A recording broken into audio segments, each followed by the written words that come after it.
안녕하십니까. 기계 제도를 시작하겠습니다.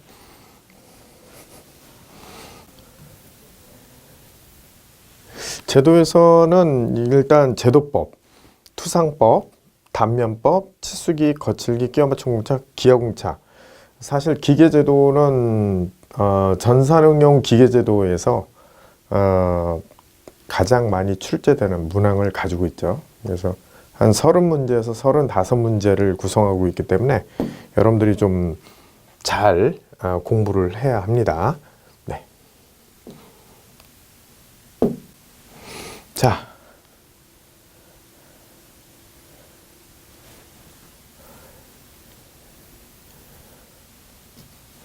자, 기계제도를 보겠습니다.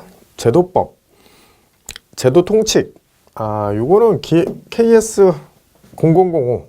이거는 이제 우리가 보듯이 분류기호를 먼저 얘기를 하자면 기본에서 시작을 하죠. KS 0005가 제도 통칙이라는 거. 모든 제도, 예를 들어서 기계라든가 전기라든가 그 다음에 토건이라든가 이런 쪽에서 제도가 만약에 들어오게 된다. 그러면 제도에 관련되는 모든 기본 통칙은 바로 여기서 출발한다고 볼 수 있죠. 그 중에 이제 우리가 다루게 될 형태가 KSB 0005라는 001에 해당하는 기계 제도 통칙에 해당하는 형식입니다. KS 분류기호를 먼저 보시게 되면 A, B, C, D, E, F 쭉 나가서 여기에서 이제 안 나오는 부분도 있지만 일단 기계는 알고 있어야겠죠? 기본이라는 거 하고 C는 전기, D는 금속, E는 광산, 토건, K는 일용품, 그 다음에 L은 요업. 요업이라는 게 있죠. 요업, 일용품, 네, 등등 나옵니다. 여러분들이 좀 요거는 알고 계셔야 될 것 같아요. 기계제도의 일반 사항은 투명한 재료를 만들어지는 대상물 또는 부분을 투상도의 전부 불투명한 것으로 하고 그린다. 다시 말해서 유리컵을 제도한다. 그러면 물론 기계 제도는 아니지만 유리컵처럼 생겨있는 투명한 걸 제도로 한다 그러면 그것을 불투명한 것이라고 생각을 하고 투상도를 전개를 해야 합니다. 자, 도면의 크기는 AR 사이즈를 이용하고 A0에서 A4까지를 구분합니다. 보통 A4까지가 도면입니다. A4까지. A0는 크죠? 예, 1189에 841. 여기서는 841이 1189 이렇게 불러도 되지만 일단 여러분들이 알고 계실 건 A4, A2, A3만 A0까지만 외우셔야 합니다. 그래서 A4, A2, A0까지만 외우시면 나머지 사이에 있는 거는 다 체크가 되죠. 그래서 일반적으로 A4까지가 일반 용지, 우리가 제도로 활용이 되는 용지 중에서 가장 작은 건 A4, 가장 긴 건 제로. 하지만 이것을 더 연장을 할 수 있습니다. 크기별로 해서 크기를 더 연장할 수 있지만 요즘에 와서 CAD를 이용할 때는 거의 연장하는 비율이 좀 적고 현장에서 지금 많이 사용을 하고 있는 건 A3, A4, 네, A2가 가끔 쓰고 있고 A1도 쓰고 있죠. 근데 보통은 이제 자주 활용이 되는 건 A3와 A4가 많이 쓰고 있죠. 자, 여기에서 제도 용지의 폭과 길이는 1대 루트 2로 합니다. 보통 우리가 용지를 기준해서 1대 루트 2라고 보시면 되는 거죠. 그래서 보통 1대 루트 2 사이즈로 적용이 된다. 아마 비율을 이렇게 보시면은 루트 2 정도라고 보실 수 있을 거예요.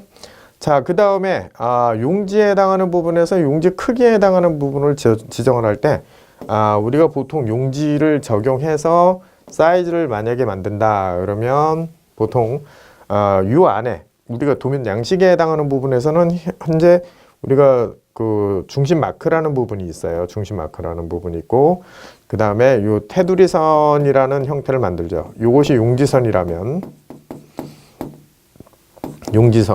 용지선이라면 테두리를 만들 수가 있죠. 다시 치우고요. 자, 여기가 용지선입니다. 용지선이고 요것을 테두리선이라고 그러죠. 테두리선. 네, 테두리선이라고 그러고 그 다음에 요것을 중심마크선이라고 그러죠. 이렇게 생긴 거를 중심 마크선, 중심 마크라고 그러죠. 여기 안에 들어가는 이 부분을 이제 우리가 표제란이라고 부르는데, 자, 어쨌든 여기에서 보통 우리가 그 용지에 해당하는 부분에서 여기 C라고 표현을 했는데, 아마 그 선분에 해당하는 부분을 봤을 때 여기가 보통 이 C라고 하는 거는 요 간격을 얘기하는 거죠. 요 간격을 C고, 그 다음에 D가 이쪽을 얘기를 하는 건데, 여기가 D라고 얘기하는 건데, 보통은 이제 A4부터 A2까지는 윤곽을 만들 때 윤곽선에 해당하는 간격을 우리가 10mm로 지정을 한다면, A1과 A0에 해당하는 것은 20mm를 띱니다. 테두리 선을 왜 만드느냐? 도면의 훼손을 방지하기 위해서 이 선을 만들죠. 그 다음에 D에 해당하는 부분은 철할 때와 철하지 않을 때가 있는데, 보통 철할 때는 이 앞쪽 부분을 25만큼 떼면 된다고 보시면 되죠. 보통 철한다 그러면 묶는 거기 때문에 묶는 간격에 해당하는 부분을 25만큼 뺀다고 보시면 되겠습니다. 보통 철하지 않을 때는 A4부터 A2까지는 10만큼을 떼지만 철하지 않을 때 A1과 A0는 이 테두리선의 간격의 너비가, 그러니까 어느 정도 너비가 20만큼 떨어진다고 보시면 되겠어요. 그러니까 철할 때와 철하지 않을 때를 구분하시고, 그 다음에 철할 때와 철하지 않을 때의 어떤 공통적인 사항이 간격 떨어지는 것이 A4부터 A2까지는 10mm, A1에서 A0까지는 20, 그 다음에 철할 때는 왼쪽 부분을, 즉 이 뒤쪽에 해당하는 부분을 25만큼 뗀다 라고 알고 계시면 되겠습니다. 여기 묶는 데 쓰는 거죠. 이렇게 이러한 형식으로 진행이 된다 라고 알고 계시면 되겠습니다. 일단 용지 사이즈에 해당하는 부분을 알고 계셔야 되고, 용지 사이즈 외워야 될 부분과 그 다음에 이 테두리선에 해당하는 구성 형태를 여러분들이 알고 계시면 되겠습니다. 자, 이쪽에 와서 보시면은 보통 우리가 용지선에 해당하는 부분을 아까 말씀드린 것처럼 이렇게 알고 계시면 되겠어요. 자, A4 용지에 대한 부분을 한번 더 얘기를 할 텐데, A4 용지는 짧은 쪽을 이렇게 좌우를 길게 쓰는 것을 전체적으로 우리가 그 도면에서 길게 쓰는 것을 원칙으로 하고 있지만, A4 용지는 세로 방향으로도 가능하다. 세로도 가능합니다. 가로도 가능하지만 나머지는 어떻게 하느냐? 나머지는 A4만 세로도 가능하다. 나머지는 세로로 가능하지 않습니다. 가로로. 자, 도면을 접을 때는 그 원칙적으로 210에 297, 자, 접어서 해서 표제란이 상단 우측에 나오도록 합니다. 그러니까 접었을 때 예를 들어서 이런 식으로, 만약에 예를 들어서 접게 되면, 접는 원리가 이렇게 됐을 때 실질적으로 이렇게 테두리선이 보이게 하라는 얘기죠. 테두리선이, 그 표제란이 보이도록 하라는 얘기죠. 자, 긴 쪽을 좌우 방향으로 놓는 것을 원칙으로 할 때 A4만은 세로로 가능하다. 원도는 접지 않는 것이 원칙이다라는 거고, 원도라는 것은 예전에 이제 트레이싱지에다가 겹쳐서 이렇게 비추는 형태로 해서 일종의 인킹 작업, 즉 먹물 제도를 했거든요. 그러니까 그 먹물 제도의 원판이 되는 원도는 접지 않는 것을 원칙으로 하고, 원도는 말아서 보관한다. 어디까지? 40mm 이상입니다. 그래서 모든 도면을 접을 때는 A4를 기준으로 해서 접는다라는 것을 알고 계시면 되겠습니다. 원도는 접지 않는다. 자, 도면에 마련해야 될 기본적인 사항, 윤곽, 테두리선, 표제란. 그래서 도면에 반드시 마련해야 될 것은 윤곽선, 표제란, 그 다음에 중심 마크선, 이제 뒤쪽에 나옵니다. 그래서 윤곽선은 보통 0.5mm 이상의 실선. 그 다음에 표제란은 원칙적으로 오른쪽 아래에 구속되고, 구석에 이제 위치하게 되고, 원칙적으로 도면번호, 도면, 기업명, 책임자, 서명, 도면, 작성, 연월일, 척도 및 투상법 등등을 기입하게 됩니다. 상당히 중요한 형태라고 봐야겠죠. 그래서 도면 양식의 핵심적인 세 가지, 그러면은 이걸 통해서 여러분들이 알고 계시면 됩니다. 자, 여기 보시면은 표제란에 마련해야 될 사항이 있죠. 자, 여기 지금 표제란에 기입할 사항, 거리가 먼 것은 먼저 요거부터 얘기하고 할까요? 중심 마크. 도면의 마이크로필름 촬영이나 복사 등을 위해서 가운데 맞추는 형태를 이제 지정할 때 쓰죠. 예, 도면의 0.5mm 굵기의 직선으로 표기한다.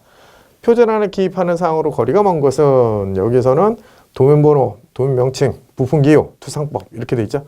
여기서 보면은 우리가 형태에서는 표제란에 들어가는 사항들이 딱 어느 정도 정해져 있는 것이 아니라 조금 더 많이 들어갈 수 있어요. 이제 일반적인 거는 다 여기에 이제 들어가는 거죠. 일단 도면 번호. 일단 도면 번호는 도면에 번호가 들어가야지 어떤 내용인지 알 수 있거든요. 어떤 내용이 그 도면에 들어가 있다는 걸 알 수 있고, 도면 명칭 당연히 들어가야겠죠. 투상법 들어간다고 했어요. 삼각법이냐 일각법이냐. 부품 기호는 이건 부품란이라는 곳에 들어가죠. 부품란이라는 곳에 들어가는 거죠. 요거는 그래서 3번이 답입니다. 자, 도면에 마련할 때는 양식 중에 마이크로필름 등에 촬영하거나 복사할 때 사용하는 거 뭐죠? 중심마크선. 네, 중심마크 0.5mm의 굵기로 실선으로 마련한다. 라는 걸 알고 있고, 도면 관리자의 다른 도면과 구별하고 도면 내용을 직접 보지 않고서 제품의 종류 및 형식 등의 도면 내용을 알 수 있도록 하기 위해서 기입하는 것은 도면 번호입니다. 이것이 도면 번호다.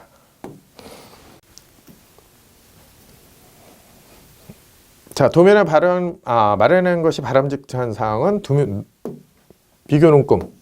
요거는 원칙적으로 바람직한 사항이지 절대적인 건 아닙니다. 그러니까 3대 요소 그러면 기본적으로 도면 테두리선 또는 윤곽선, 그 다음에 중심마크선, 표제란 이 세 가지가 기준이 되지만 도면을 구성하는데 세 가지입니다.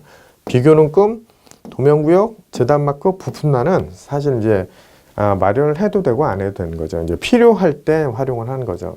자, 먼저 보면 비교 눈금은 뭐 할 때 쓰냐? 축소 및 확대, 복사 작업을 할 때 쓴다. 눈금이 달려 있어요.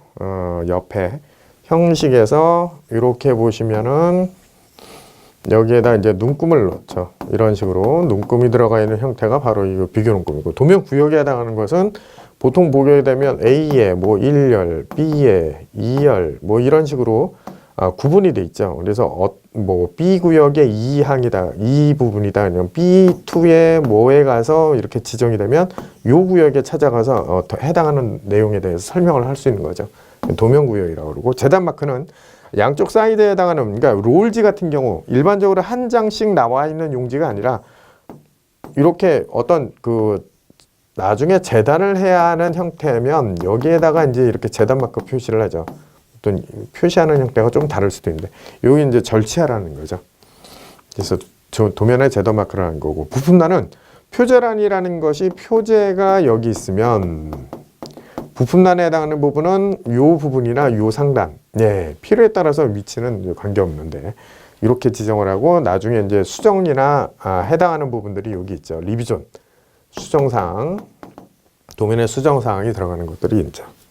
일단 여기서 도면에 마련하는 것이 바람직한 사항, 비교 놓고 도면구역, 재단마크, 부품란, 수정, 리비전이라는 것을 지정해서 진행을 하실 수가 있습니다. 자, 표제란에 들어가는 것 중에 도면 척도라는 것이 있죠. 도면 척도. 척도의 종류는 뭐 배척, 현척, 축척 이렇게 구분하죠. 보통 도면에 사용하는 척도는 A 대 B로 구분합니다. A 대 B. 그러면 A는 도면에 그리는 도형의 길이. 도형의 길이. 요거는 실제의 길이 해서 실제 길이를 해서 대상물이다. 그러니까 도물 또는 재물, 제도, 물체 이런 식으로 해도 돼요. 그러니까 요거는 일단 알고 계셔야 됩니다. 보통 우리가 뒤쪽에 해당하는 비율을 가만히 보면 현척과 배척, 축척 이렇게 되죠. 여기 가만히 보면 축척에 해당하는 부분은 일단 앞쪽, 즉 도면의 길이가 1이 되고, 배척이나 현척은 무조건 양쪽이 다 1이지만 어쨌든 배척은 뒤에 쪽이 1입니다.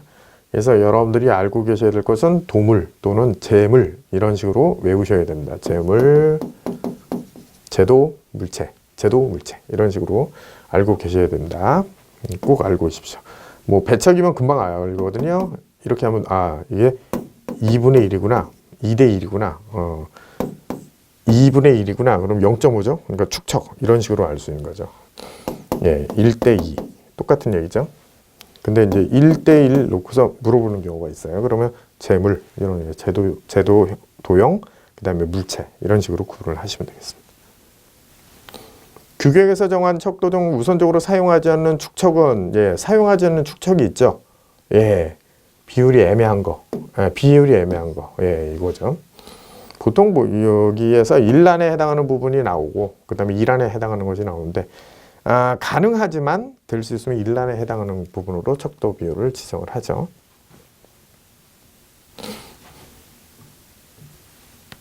자, 그 다음에 기기의 제도 도면에 사용하는 척도 설명이 틀린 것은 한 도면에 공통적으로 사용하는 척도는 표절안을 기입한다. 맞죠. 도면에 그려지는 길이와 대상물의 실제 길이 비율로 나타낸다. 척도의 표시는 잘못된 염려가 없다고 해도 반드시 기입해야 한다. 같은 도면의 척도는 사용할 때는 필요에 따라 그림 부분에 비교한다. 여기는 보통 3번에 해당하는 부분은 반드시 기입한다는 표시에 해당하는 부분이 있는데 사실은 여기에서 전체적인 걸 얘기를 하는 게 아니라 일부에 해당하는 거죠. 일부에 해당하는 도형에 대해서는 넌스케일을 적용할 수 있죠. 예를 들어서 어떤 부분에 해당하는 부분을 모양을 이렇게 크기를 해서 A라고 지정을 했으면 이 크기에 대한 부분을 확대를 했다. 그러면 확대를 한 부분에 대해서 A라고 적용했으면 NS라고 표기할 수 있거든요. 넌스케일의 약자입니다. 넌스케일의 약자. 넌스케일의 약자로 비례척이 아닌 도면이다 라는 표현을 할 수가 있죠. 물론 여기에 치수 기입은 여기에 나와 있는 뭐 0.5, 0.5라고 표기를 해줘야겠죠. 그래서 이 척도 비율을 해당하는 부분을 할 수가 있고 도면의 문자부죠. 2.24, 3.15, 4.5, 6.3, 9mm의 5대 그러니까 5개를 원칙으로 합니다. 5개 원칙으로 하고 KSA 0107에서는 7종을 원칙으로 해요. 그래서 여러분들이 알고 계셔야 될 건 이렇게 알고 계시는 게 좋겠어요. 2.24, 3.15, 4.5, 6.3, 9, 12.5, 18 이렇게 알고 계시면 되겠습니다. 뭐 한자에서 쓰는 게 있고 굵기 비율은 뭐 12.2, 12.5분의 1, 뭐 9분의 1 이렇게 하는데 거의 뭐 비슷한 굵기로 쓴다고 볼 수 있죠. 일단 규격상에는 이렇게 돼 있다. 일단 여러분들이 7종 요 굵기 비율을 알고 계시고 보통 3.15, 4.5 이런 식으로 여러분들이 알고 계시면 되겠습니다. 선의 종류 및 용도가 있죠. 종류에 따라서 선의 종류는 파선, 실선, 파선, 1.4선, 2.4선 이렇게 되어 있습니다. 그래서 실선은 일반적으로 직선, 파선은 수문선이라는 우리가 적용이 될 수 있는 부분.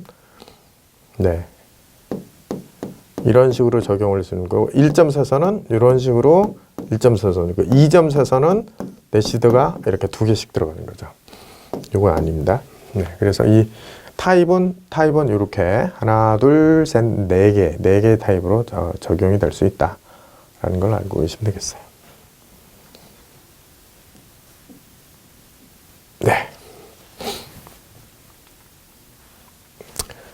자, 그 다음에 선 굵기 비율이 있어요. 1대 2대 4. 제도시에는 1대 2대 4입니다. 예를 들어서 1이면은 0.2가 만약에 예를 들어서 제도시에 가는 실선이었으면 1대 2가 0.4, 4니까 0.8 이런 식으로 1대 2대 4. 그죠? 캐드시에는 1대 2.5대 5예요. 그러니까 제도라는 어떤 제시된 내용이 없고 제도시라는 어떤 내용이 없고 도면에서 선의 굵기 비율은 하고 나면 일단 요거라고 알고 계시면 되고 여기에 캐드라는 전제 조건이 깔리게 되면 이렇게 1대 2.5대 5로 하시면 되겠습니다. 그래서 선의 굵기를 보면 0.18, 0.25, 0.35, 0.5, 0.7, 1mm 또는 2mm, 뭐 4mm 뭐 이런 식으로 갑니다. 근데 보통은 이제 여러분들이 적용을 할 때 보면은 0.18을 했으면 보통 0.35, 그 다음에 0.7 또는 1 뭐 이런 식으로 넘어가죠. 0.25를 했으면 0.5, 0.7, 1 뭐 이런 식으로 적용을 하기도 하고요. 그래서 어쨌든 굵기 비율에 해당하는 것을 대략적으로 알고 계시면 되겠습니다. 자, 선에 겹치는 우선순위. 자, 이거는 외우셔야 됩니다. 외형선, 수문선, 절단선, 중심선, 무게중심선, 치수 보조선. 치수 보조선이에요. 외숨절충무치. 자, 외우셔야 됩니다. 외숨절충무치. 꼭 외우셔야 돼요. 중간에 딱 잘라서 나오는 경우가 있어요. 이렇게.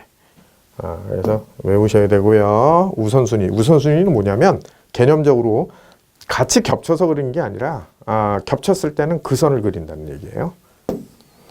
자, 선의 종류에는 용도가 있죠. 외형선, 굵은선. 자, 요거는 굵은 실선으로 표기하고 외형선 보이는 부분의 모양.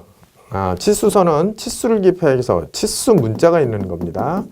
치수 문자와 같이 있는 거를 우리가 치수선이라고 그러고, 치수 보조선은 물체 도형에서 끌어내는 데 쓰이는 거 있죠. 양쪽으로 우리가 치수기를 하게 되면 이런 식으로 끌어내죠. 끌어내서 화살표가 달려 있고, 이 화살표가 달려 있는 게 치수죠. 이렇게 100이라고 나왔으면 요게 치수선, 요게 치수 보조선 이렇게 얘기하죠. 지선, 기술, 기호 등을 표시하기 위해서 끌어내는 데 쓰이는데, 요거는 복잡한 것을 피해서 나올 때 쓰죠. 예, 이 치수선은 이렇게 표기를 하지만 지시선을 이렇게 끌어내죠. 네, 화살표를 해서 이렇게 어떤 내용을 표시를 할 때 씁니다. 회전 단면선 도형 내 그 부분을 끄는 곳에 90도 회전하여 표시한다. 회전 단면이라고 하는데 90도 회전해서 단면을 하는 거죠. 이제 모양이 나오는데 그 모양을 보면서 나중에 설명을 잠깐 드릴게요. 중심선, 중심선은 도형의 중심선을 간략하게 표시하는 데 쓴다. 예, 중심.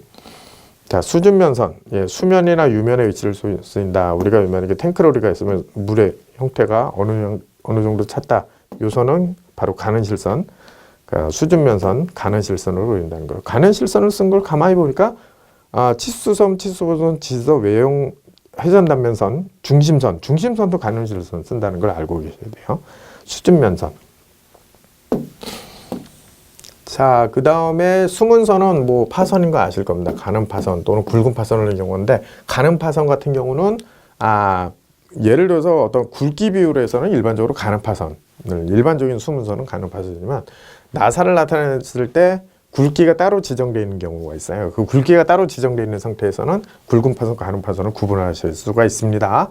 그 다음에 중심선이 있죠. 중심선. 자, 중심선은 가는 1.4선이에요. 모양이고요. 중심선, 기준선, 피치선인데, 중심선은 도형의 중심, 도형을 이동하는 중심의 궤적, 이런 것들을 표현을 하죠. 사실은 이 중심에게 해당하는 부분은 대칭 부분을 나타내기도 해요.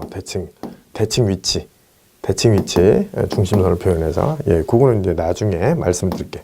기준선, 위치를 결정하는 근거가 된다는데 명시하는 겁니다. 기준선, 예, 이거 쓰이는 데도 있고요. 자, 피치선인데 되풀이되는 도형의 피치. 어떤 내용이 계속 반복되는 형태가 있다. 그럼 피치선. 이런 식으로. 자, 그 다음에 특수지정선이 있죠. 굵은 1.4선. 예, 선이 1.4선인데 굵은 1.4선이에요. 특성 가공을 요구하는데 특별한 요구사항. 예, 특정하게 딱 정해져 있는 건 아니에요. 그래서 어떤 범위나 이런 것을 지정할 때 굵은 1.4선을 표시하죠.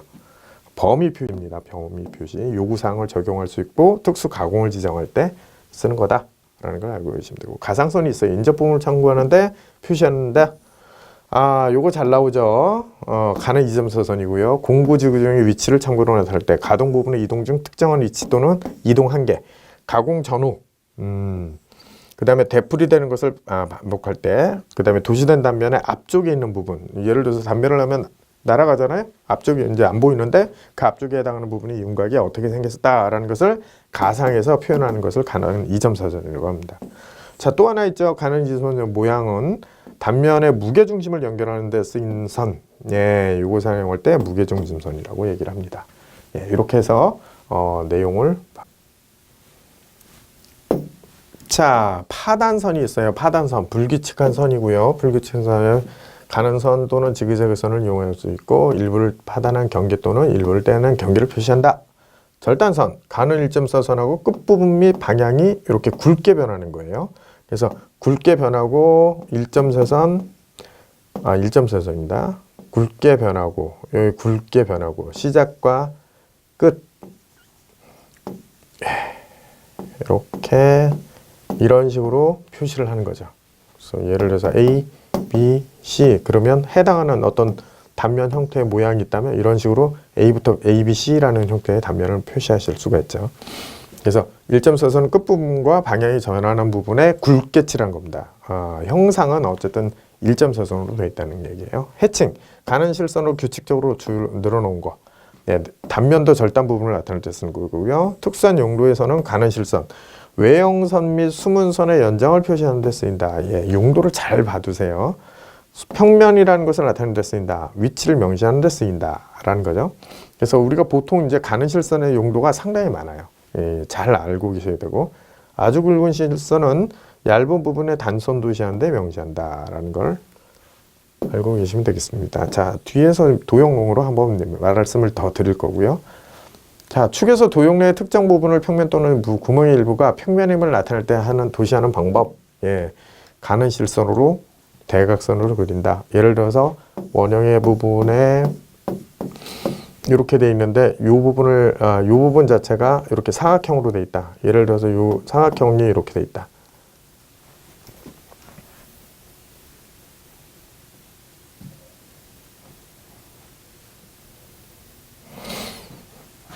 이 부분이 예를 들어서 이런 식으로 사각형으로 돼 있다라고 한다면 우리가 투상도로 나타냈을 때 이런 식으로 표현을 하겠죠.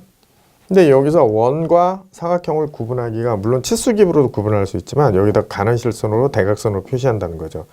이게 대각선 표시한 게 바로 가는 실선입니다. 가는 실선. 요것이 이제 우리가 흔히 여기서 도형에서 평면을 나타낼 때 쓰는 거다. 어쨌든 원형과 사각형을 구분하기 위해서 표시하는 겁니다. 그래서 그렇게 알고 계시면 되겠고, 자, 반복동일의 피치를 잡는 기준이 되는 선은 뭐냐? 바로 이 가는 일점세선. 네, 요거죠. 반복되는데. 네. 그 다음에 특수가공을 지정한 데 쓰인 거 굵은 일점세선. 네. 자, 이렇게 진행을 하시면 되겠고요. 어쨌든 나머지 어떤 그 설명에 대한 부분은 문제에서 잠깐 다룰 수도 있겠습니다. 자, 투상도 및 단면법이 있어요. 투상법의 종류 보겠습니다. 정투상, 우리가 사용하는데 이제 정투상을 이용하죠. 등각투상, 사투상. 일반 도면에 많이 적용을 하는 방법이고, 등각투상 같은 경우는 보통 이제 등각에 해당하는 부분, 우리가 정투상법이라고 한다면, 예를 들어서 이런 형태로 모양이 돼 있을 때 정투상법을 적용해라. 자, 요 상태를 우리가 얘기를 하면 일반적으로 약간의, 제가 다시 한번 그리겠습니다.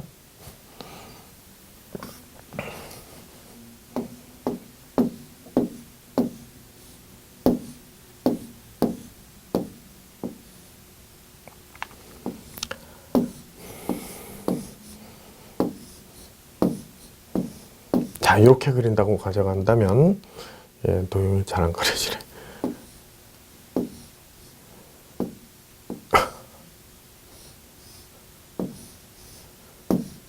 네. 이걸 지워야 되는데 예. 자, 보겠습니다. 이렇게 예, 이걸 그리려고 정투상법, 만약에 예를 들어서 여기를 정면도로 잡았다 그러면 우리가 정면도로 표시를 하면 이런 식으로 표현이 되죠. 예, 이런 식으로. 예, 이렇게 하면은 평면, 우리가 보는 형태에서 정투상법이라는 것은 보는 방향에서 바라보는 방향의 위치에 따라서 예, 도형이 달라질 수 있는데 정면도가 그러니까 이런 형태로 표현하는 걸 정투상. 등각투상은 바로 이걸 등각투상. 사투상은 앞에 이 부분, 예를 들어서 니은자 부분을 그대로 똑같은 사이즈로 표시를 하고 양쪽에 해당하는 부분을 약 45도 정도로 올려서 도형의 형상을 만들어주는 거죠. 이게 사투상이에요. 사투상. 등각투상 같은 경우는 요 각을 좀 갖게 주죠. 요 각을 갖게 줬다고 볼 수 있고, 정투상은 이런 식으로 투상법에 해당하는 부분에서 3사면 그러니까 1사면 3사면 해가지고 등각투상도 형태의 어떤 투특투상 축의 측면에서 도형을 처리하는 방식에 의해서 1, 2, 3, 4 그래서 3사면에 해당하는 삼각투상과 일각법에 해당하는 부분, 삼각법에 해당하는 부분으로 구분을 할 수가 있죠.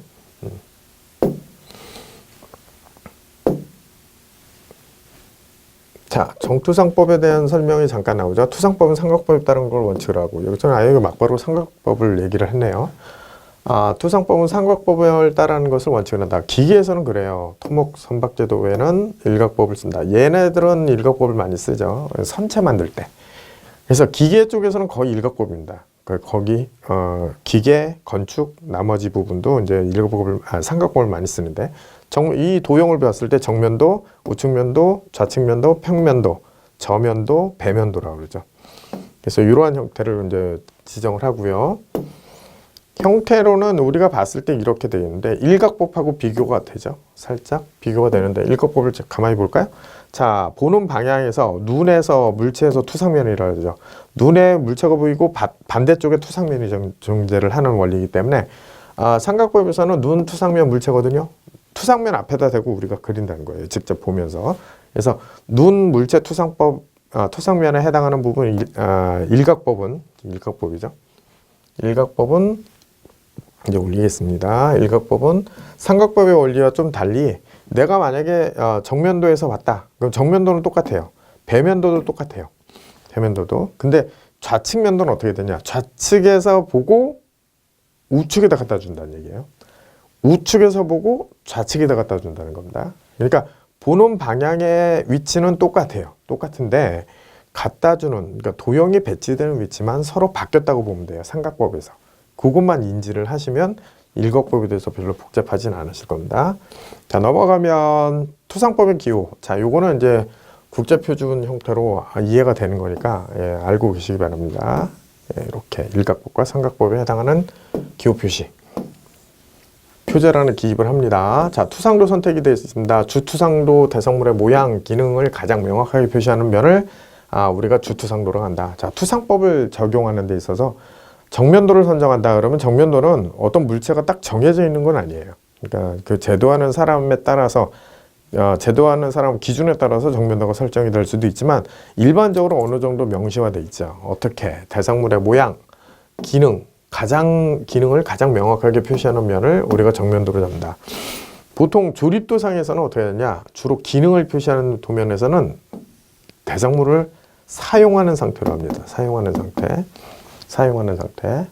그 다음에 부품도 우리가 이제 부품을 많이 이제 그리게 되는데 또는 가공하기 위한 도면에서는 많이 공정에서 대상물을 놓는 상태를 기준으로 합니다. 이걸 이해를 못하면 상당히 그리기가 좀 힘들겠죠. 하지만은 많이 제도를 하고 체크를 해보시면 어느 정도는 극복할 수 있는 내용이라고 볼 수 있습니다. 특별한 이유가 없는 경우 대상물을 가로 길이로 놓는 상태로 그린다.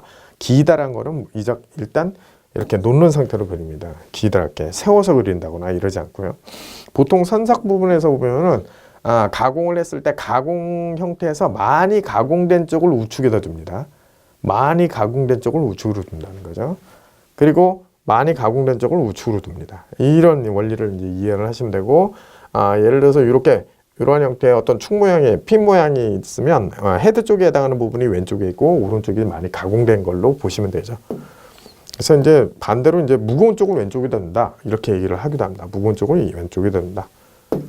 주투상도를 보충하는 다른 투상도는 적게 그린다. 자, 이렇게 길게 되는데 보통은 이제 우리가 주투상도를 보충하는 투상도라고 하면은 나머지 이제 아까도 얘기했지만 정면도를 기준해서 나머지는 보충도라고 볼 수 있어요. 이걸 주투상도라고 그러고 나머지는 보충하는 투상도입니다. 그래서 보충하는 다른 투상도는 되도록 적게 그린다. 이해가 된다면 정면도 하나로 해결을 할 수도 있는 거죠. 특히 이런 거는 정면도 하나면 되죠. 치수기 나오고 하면은 어떤 모양인지 이해가 되거든요. 그래서 주투상도는 무조건 증가시키는 게 아닙니다. 될 수 있으면 적게 그립니다. 이유는 복잡하게 할 필요가 없거든요. 간략, 명료하게 그린다라는 걸 기억하십시오. 서로 관련되는 그림의 배치는 되도록 숨은선을 쓰지 않도록 한다. 그 구조를 만든다면 숨은선을 쓰는 것보다는 숨은선을 안 쓰는 것이 좋죠. 그래서 비교도지가 편리하게끔 하는 원리에서는 어쨌든 숨은선이 나타나도 되겠다 그러면 비교도지가 편리하도록 해주는 거죠. 그래서 명확하게 어떤 여기에 이제 리브라고 한다면 리브에 해당하는 그 내용이 직접적으로 보여서 실선으로 보이는 형태로 표현을 해도 되지만 이렇게 보이는 것보단 만약에 이것이 구조가 훨씬 더 좀 용도면에서 낫겠다 그러면 이쪽 왼쪽인 방향에서 그냥 처리를 한다는 거죠. 물론 이것이 더 나을 수도 있어요. 근데 뭐 경우에 따라서 이렇게 할 수가 있는 거죠. 마찬가지 일반적으로 이게 단면, 요거를 이제 우리가 단면이라는데, 여기 안에서 얘기가 될 수 있는 게 단면을 하죠. 그럼 요 리브는 해칭을 하지 않습니다. 길이 방향으로 못 자르기 때문에. 단면은 뒤에 가서 얘기를 하겠지만, 요 사각형은 우리가 지금 평면 표시까지 한 거죠. X 표시되어 있는 게 이제 평면이라고 보시면 되겠죠. 어쨌든 서로 관련되는 내용에서 수문서는 쓰지 않는 걸 어느 정도 좀 기본적인 걸로 두지만, 복잡해서 비교 대조가 불리할 때는, 좀 불편할 때는 그 예외로 둔다라고 보시면 되겠습니다. 약간 주관적인 부분이 들어갈 수도 있지만 보편화되어 있는 걸 추구해서 진행을 투상도를 만들어 나가야 됩니다. 자, 그 다음에 정투상 방법에 따라 평면도와 우측면도가 다음과 같다. 평면도에 해당하는 것, 정면도에 해당하는 것은 무엇인가? 예, 여기서도 여러분들이 충분히 유추가 되죠? 예, 요거죠. 1번이죠. 1번. 요거를 여러분들이 비교할 때, 그림에서 나올 수 있는 건지 없는 건지를 확인을 하시면 되겠습니다. 요선이 지금 여기서는 핵심이죠. 요선이 핵심이죠. 요선이 나올 수 있느냐 없느냐. 그죠? 요선이 나올 수가 있느냐 없느냐. 일단 여기 없죠. 나올 수가 없죠. 여기서도 나올 수가 없고, 요 둘 중에 하나인데 지금 선에 해당하는 부분을 보시게 되면 경계가 돼서 지금 선이 여기는 안까지 들어가죠. 그럼 뭐가 안에 있어야 되는데 없죠. 요거죠. 여기에 평면에 해당하는 경사분진 부분이 요거에 해당하는 거니까. 그래서 이렇게 예외적인 부분, 요것도 이제 관계가 되죠. 요 선이 있을 수 있느냐 없느냐, 요것도 따지면 되겠죠. 바로 여기서는 없어요. 여기서 생길 수가 없고, 예, 그걸 따져서 보시면 되겠습니다. 삼각형으로 표시된 다음 정면도와 우측면도에 가장 적합한 것, 네, 이거는 뭐 1번. 네, 여러분들 보시면은 비교를 해보시면 돼요. 경사져 있는 위치에서 어디냐. 예, 일단 형상에 대한 높낮이를 한번 체크를 해보셔서 높낮이 형태가 비슷한 걸 찾아가 보시고, 그 다음에 선분 요소들이 이쪽에 있느냐 없느냐. 예, 선분 요소들이 여기 아무것도 존재하는 게 없죠. 그럼 얘네들은 아니에요. 얘도 아니고 얘도 아니죠. 그 다음에 이제 비교할 대상이 뭐냐. 이 선분이 경사되어 있다는 것은 다시 말해서 이렇게 그러니까 수평이나 수직으로 되어 있지 않다는 얘기예요. 경사되어 있다는 거죠. 그러니까 요거의 판단을 내리면 어느 정도 유추해서 진행을 하실 수가 있습니다. 자, 도면을 체크할 때는 유추하는 거예요. 서로 관련되게 해서 유추하는 거지 상상하는 게 아닙니다. 제일 위험한 게 이제 상상하는 거죠. 자, 여기 보시면은 투상도의 올바른 선택으로 틀린 것은, 자, 여기서 일단 대상물의 물체 모양이나 기능을 잘 나타낼 수 있는 것을 주투상도란다. 맞죠? 조립도와 같이 주로 물체의 기능을 표시하는 도면에서 대상물을 사용하는 상태로 그린다. 당연히 맞는 거고요. 부품도는 조립도와 같은 방향으로 그려야 한다. 조립도와 같은, 아니죠. 다를 수 있죠. 조립도는 사용하는 상태가 되겠지만 부품도는 가공하는 방식이나 어떤 진행하는 공정에 따라 달라지기 때문에 이건 틀렸다고 볼 수 있죠. 길이가 긴 물체는 사유가 없는 한 안정감 있게 어떻게 한다고요? 옆으로 그린다. 가로로 그린다. 라고 알고 계시면 되겠어요. 자, 그 밖에 투상도는 보조 투상도가 있습니다. 자, 경사면에 실형으로 표시할 필요가 있을 경우 보조 투상도로 그린다. 자, 사실은 이것이 어떻게 보면 도면 그릴 때 어떤 근간이 되죠. 보조 투상도. 우리가 정투상법이라는 이러한 어떤 일반적인 정투상법으로 그리는 것 외에 표시 안 되는 부분들이 있어요. 이렇게 정투상법, 이런 것들을 이제 정투상법이라는데, 정투상법으로 표시가 안 되는 것들이 있죠. 그게 바로 이제 우리가 보조투상도를 그려서 하죠. 대상면의 경사면의 실형을 도시할 필요가 있을 경우, 자, 경사면과 맞서는 위치에 보조투상도로 표시한다. 예를 들어서 이런 식의 경사면에, 이렇게 경사면에 원형에 해당하는 이렇게 구멍이 들어가 있다. 그러면 정면도는 어쨌든 이런 식으로 그려질 수가 있어요. 이렇게 해서 뭐 예를 들어서 단면을 할 수도 있지만 수문선으로 그린다면 이런 식으로 표시를 할 수 있죠. 문제는 위에서 나타냈을 때, 예, 요 선의 위치는 정확하게 나오지만 이 원의 모양은 이렇게 타원으로 나올 겁니다. 일단 왜곡이 되죠. 그러니까 이거는 사실은 이 도면은 별로 효용 가치가 없어요. 우측면도 역시 똑같죠. 그래서 요 표현은 여기에 보시면은 경사면에 맞서는 위치에 보조 투상도를 그린다는 것은 평행한 부분에 투상면을 만드는 거죠. 투상면에 대칭되는 부분을, 그러니까 이렇게 그대로 대칭되는 형태로 해서 여기다가 그려준다는 겁니다. 정확하게. 그러면 정확하게 원형이 나오죠. 물론 나머지 부분이 왜곡되는 형태가 없지 않아 있어요. 하지만 중요한 건 얘죠. 이 부분을 만들기 위해서 하는 거죠. 이 부분을 만들기 위해서 하는 거기 때문에 나머지 부분은 사실은 파단을 한다든가 경계선까지만 그리고 나머지는 파단을 해도 괜찮습니다. 파단선을 이용해서. 그래서 이런 식으로 표현을 하는 것이 보통 우리가 보조투상도라는 개념을 가지고 있는 거죠. 그래서 지면 관계 등으로 보조투성을 경사면에 맞춰놓은 위치에 배치할 수 없을 경우에는 그 뜻을 화살표. 자, 화살표를 이렇게 한 다음에 화살표에 해당하는 부분을 예를 들어서 보는 형태, 그러니까 그러니까 시도라고 그래요. 시도. 그래서 예를 들어서 F 이렇게 주면은 F에 해당하는 부분을 여기에다가 다른 쪽에다가 이렇게 따로 그리실 수 있다는 거죠. 이런 식으로 표현을 할 수도 있고요. 이런 식으로 표현을 할 수도 있고 아니면은 직접 여기다가 시점 F 이런 식으로 표현을 하실 수도 있어요. 예. 그래서 요거는 이제 영문자와 화살표 문자로 나타내서 표기를 한다라는 거고 또는 구부린 중심선을 연결해서 이렇게 요거 이제 중심선이죠. 중심선 형태를 연결해서 하는 게 또 좋고 자 배치 관계가 분명치 않을 때는 각각 상대방 위치 도면 구역을 구분한다. 도면 구역이라는 것은 아까도 나왔지만 그러니까 표시된 위치에다가 어디에다 표현을 했다라는 것을 나타낼 때 쓰는 겁니다. 도면 구역 구분하는 거예요. A 어디에 있다라는 것을 표기를 하는 거죠. 뭐 B 어디에 있다라는 것을 표기하는 겁니다. 지금 여러분들 보시는 것 같이 이렇게 표현할 수 있는 거죠.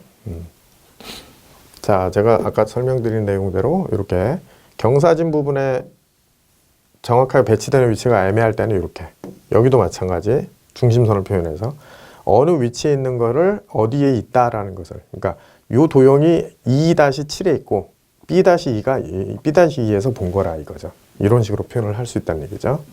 자, 회전 투상도. 투상면에 어느 정도 각도를 갖고 있거나 있기 때문에 그 시령을 표시하지 못할 때는 그 부분을 회전해서 그 시령을 도시할 수 있다. 또한 잘못 볼 염려가 있을 경우에 작도에 사용한 선을 남긴다. 회전 투상도 같은 경우는 일단 예를 든다면요. 여기 지금 회전 투상도가 밑에 있죠. 회전 투상도 요거죠. 그러니까 이러한 모양이 돼 있을 때 사실은 도형을 애매하게 할 수 있는 형태가 직선으로 내려오게 되면 짧아지죠. 이렇게 그리면 안 된다는 거죠. 이 작도선을 그리더라도 요 위치에 해당하는 부분을 회전시켜서 그대로 내려서 그러니까 원 사이즈를 그대로 그린다고 생각하시면 되죠. 그래서 실질적으로 그릴 때는 이렇게 그리는 것이 맞습니다. 그냥 짧게 그리는 것이 아니라 그래서 작도에 쓰인 선은 가는 실선으로 표시를 하시면 되죠. 자, 그래서 여기 보면 그 시령이나 도시할 수 있고 또한 잘못 볼 염려가 있을 경우에는 작도선을 그린다라는 거하고 부분 투상도 그림의 일부를 도시하는 거죠. 그래서 부분만을 투상도로 표시한다라고 그래서 경계를 파단선으로 한다. 이 파단선이라는 것이 가장 강력하게 쓰이죠. 지금 요 부분 보이는 게 경계 부분만 그린 거죠. 부분만. 왜냐하면 이걸 다 그린다고 생각해 보세요. 일단 여기에서는 요 부분이 정확하게 보조투상도 개념처럼 도형을 표시했는데 여기에서 그냥 이어서 그렸다면 어떻게 되죠? 이것도 또 이렇게 틀어야겠죠. 다시 말해서 여기서 해줬거든요. 여기서 이 부분에서 해결을 했기 때문에 여기서 그냥 강제적으로 그린다면 왜곡된 부분을 또 그리는 거니까 경계 부분을 해서 파단선을 그린다는 거죠. 파단선은 가는 실선입니다. 가는 실선. 가는 프리핸드선. 그래서 프리핸드선을 해서 적용을 해주면 되고 국부투상도라고 있어요. 국부투상도는 구멍, 홈 등의 한 국부만을 모양을 도시하는 것으로 충분한 경우에 그 필요 부분을 국부투상도로 나타냅니다. 원칙적으로 주된 그림에는 중심선이라든가 기준선이라든가 치수선 등을 연결합니다. 다시 말해서 우리가 예를 들어서 요게 기준선이에요. 요거 작도선이 아니라 요게 이제 기준선이죠. 여기에서 가는 실선으로 이렇게 나오는 형태가 바로 기준선이라는 표현을 보실 수가 있고 중심선을 연결해서도 볼 수 있죠. 요게 이제 국부투상도예요. 요거. 키움만을 나타낼 때 요것도 이제 작도 위치가 되는데 요것도 기준선이 되는 거죠. 그래서 요 형태의 얘는 우리가 알고 있는 부분투상도, 국부투상도, 요것도 부분투상도로 볼 수 있어요. 요거 국부투상도입니다. 그래서 우리가 표현하는 방법들이 약간씩 좀 다르긴 하지만 거의 보면은 보조투상도 개념이 연결을 했다. 이렇게 보셔도 되겠습니다. 자, 여기 보면은 요거 아까 말씀드렸죠? 부분투상도. 부분투상도죠. 부분투상도. 국부투상도 아니고요. 국부투성도는 도형으로 나타나고 그랬어요. 도형. 자, 그래서 2번이 되고 그 다음에 일부분을 도시화할 수 있는 거 여기 파단하는 녀석이거든. 예, 요거 설명이 나오고요. 자, 요거는 호흡부를 갖다가 일부분만을 딱 표시했죠. 이런 거를 실은 이제 우리가 국부투성도라고 얘기를 하는 거죠. 도형으로 표시하고 요거는 이제 우리가 흔히 얘기해서 기준선이라고 그래요. 작도선은 아니고요. 왜냐하면 작도선은 연결해서 표현을 하는 형태가 작도선이고 요게 기준선이에요. 기준선, 가난일선을 표시한다.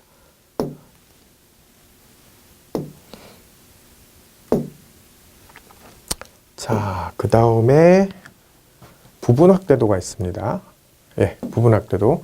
특정 부분의 도형이 작은 가닥으로 그 부분의 상세한 도시나 치수를 기입할 필요가 있을 때, 보통은 특정 부분이기 때문에 특정 부분이라고 해서 중요한 부분이라고 생각하시면 안 돼요. 그러니까 어쨌든 표현을 해야 되는데 잘 나타나지 않는다. 상세한 부분이 필요하다. 치수 기입을 할 수 없다. 이럴 때는 그 부분에다가 이렇게 표시를 하고, 예, 명시를 하고 글자나 척도를 부기할 수 있어요. 이렇게 확대를 해서. 물론 여기다 원을 똑같이 그려야 되는 건 아니고요. 일부 위치를 빼내서 표기를 하시면 되죠. 그래서 여기다가 예를 들어서 치수기입을 한다.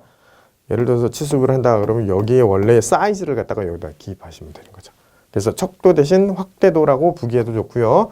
또는 어떤 A의 5대 1이라고 써 있죠. 5배 확대했다는 거죠. 이렇게 주실 수도 있고, NS가 뭐예요? 넌스케일의 약자죠. 넌스케일의 약자. 네, 이걸로 표시하셔도 돼요. 그래서 NS로 표기해도 됩니다.